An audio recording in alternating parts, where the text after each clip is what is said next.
Did you know there are towns across the United States that have literally lost their names?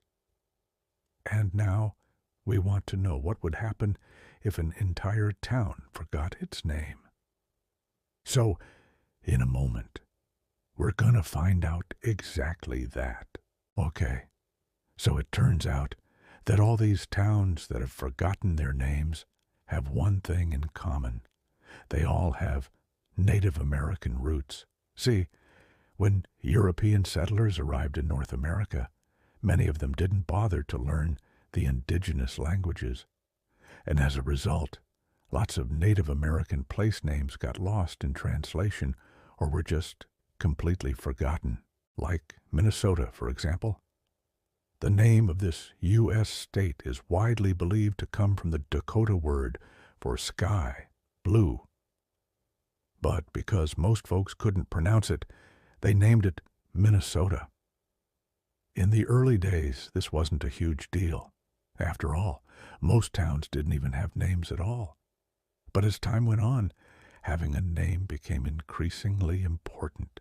For one thing, it helped establish a town's identity and set it apart from all the other towns that were popping up in the 1800s.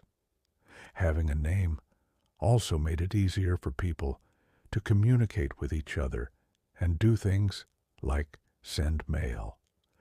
But even though a name might seem like a simple thing, getting everyone in a town to agree on one can be pretty difficult. And that's exactly what happened in Minnesota when a group of settlers decided to hold a vote.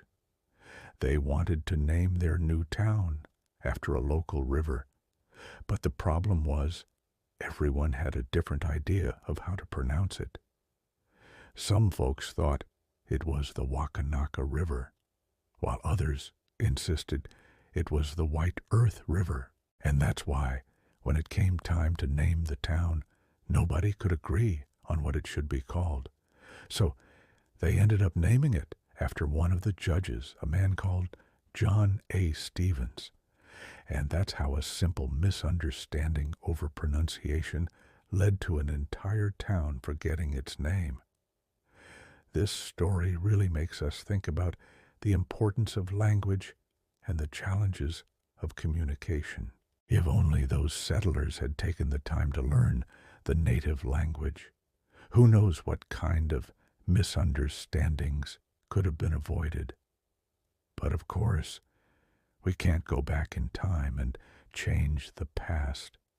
All we can do is learn from it and try to do better in the future.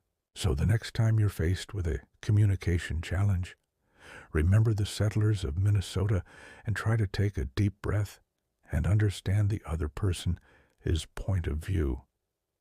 It just might save you from making a big mistake.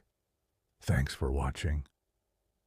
Now, leave your thoughts in the comments and check out this video.